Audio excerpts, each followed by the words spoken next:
جماعتونه بې امامه شوه وتړل شوه. حتی یو ځای کې د افسوس ځای ده د چهارشنبې په ورځ مړه شوی و د جنازې څوک نه و. بیا وایي هغه کلیوالو وویلې چې سبا ته یې کېږدئ دغه رئیسان صاحبان چې په دغه دفترو کې کار کوي جمعې شپې ته کور ته راځي جنازه به بیا هغه وکړي. د دغه ملت په قربانیو موږ دا حکومت ته رارسېدلي یو.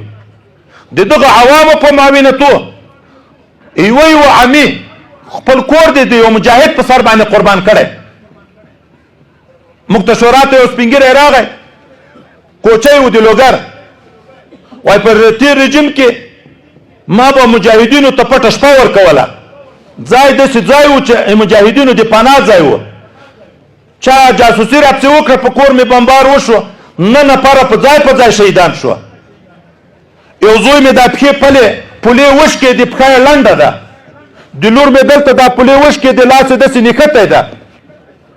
بیا وایي دردونه راته پیدا شو ډېر. ما خیال و د کینسر پاکستان ته لاړم چې ټسټونه مې وکړه نو ویې ویلې چې زړه دې سروی شوی ده. داسې غمجن خلک چې زړونه یې سروي دي دا د دغه مجاهدینو دپاره دا زړونه سروي کړه. کوچی و ملا نه و مجاهد نه و خو د مجاهد پناهګاه وه. قرآن عظیم شان کې د انصارو په باب کې ولې تاکید دی راغلی والذین تبوؤوا الدار خو مجاهدینو ته یې پناه ورکړه مهاجرینو ته یې پناه ورکړه. نن هغه خلکو چې په موږ دا قرباني وکړې حتی مجاهدین ما ته غږېدلي وایي د چاپو په وخت کې د ننې په کور کې د ښځو په مابین کې موږ ته ځای اچولی چې په ښځو کې ننې پټ ویده شیه چې داسې څوک خیال ونه کړي چې دلته پردی سړی ده. دغه ملت په موږ باندې خپل ناموسونه قربان کړه. په زابل کې ملګري مجاهدین د عبدالله سرحدي صاحب راته غږېدو محاصره شو. امریکایان راغله چاپه یې واچوله د وتلو لار نه وه. کلیوالو دا قرباني ورکړه. په موټرسایکلو باندې چې اسلحې دلته پټې کوي په خپل موټرسایکل باندې چا خپله ښځه راپسې سپاره کړه په چا پسې لور سپاره کړه په چا پسې خور سپاره کړه چې دا کلي نه ځان په دغه وباسئ چې دا خو یو ښځه ده بازار ته چیرې ډاکټر ته وړي. ته به یې وکړې مولوي صاحب زه به یې وکړم. دغه ملت موږ پرېږدی د علم پروا نه لرو. د خدمت دعوه ده چې موږ امارت اسلامي ته خدمت کوو. د خدمت دعوه نه ده. نیتونه خراب دي. روپۍ هلته ډېرې دي. یو والي صاحب راته وایي وایي څه علما راغله چې د امر بالمعروف و نهي عن المنکر کې که موږ ته وظیفې راشي. ما ورته ویلې ولې خو په درس لګیا په امامت لګیا دین خدمت ته.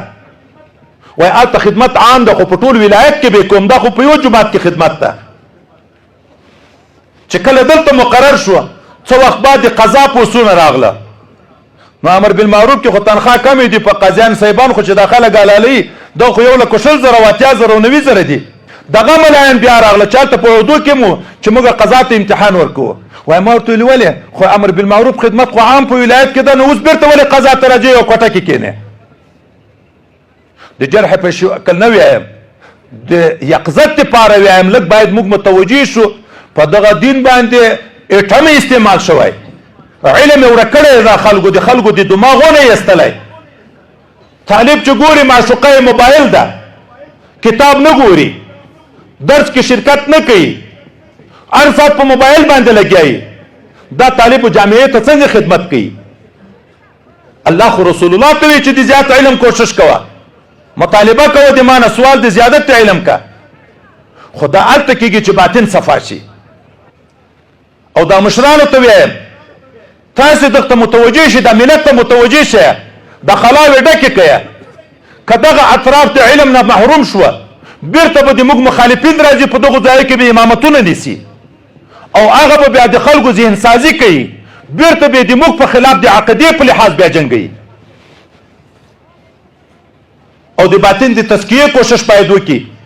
موږ وینو چې کوم څوک چې باطن خدای لږ صفا کړی په داسې غټو ډالرو اوښتې دي خوشایه ورګرځولې په لغته یې ویلې دي. دا چې زړه نه یې صفا آخرت ونه وینې. صحابي مبارک ته نبی کریم صلی الله علیه وسلم ویایي څنګه یې شکر د مؤمن یم. وایي څنګه مؤمن یې؟ وایي داسې مؤمن یم لکه الله تعالی چې په سترګو وینم، لکه جنت چې په سترګو وینم، لکه جهنم چې په سترګو وینم. پیغمبر علیه السلام یې واقعي مؤمن فثبت په دغه ثابت شه. حضرت حنظله رضی الله تعالی عنه چې صحابي ده ژاړي سیدنا ابوبکر صدیق رضی الله تعالی عنه په مخه ورځي. ولې ژاړي؟ نافق حنظله، حضرت حنظله خو منافق شوی ده. ولې؟ چې د پیغمبر علیه السلام په مجلس کې ناست یو، لکه جنت او دوزخ چې په سترګو وینو ټوله توجه مع آخرت ته شي. خو چې د هغه د مجلس ته راشو عفظت الازواج، بیا نو د ښځو د اولادو او د دنیا سره په تعلق باندې لګیا یو. حضرت پیغمبر علیه السلام ورته که همیش تاسې په هغه حال پاتې وای لکه د ما په مجلس کې او یا لکه د ذکر په مجلس کې، تاسې په باطن دومره صفا وو چې ملایکو به په لیارم ستړې مشه در سره کړې، په بسترو به ستړې مشه در سره کړې. خو ولکن ساعتا و ساعتا یا حنظله،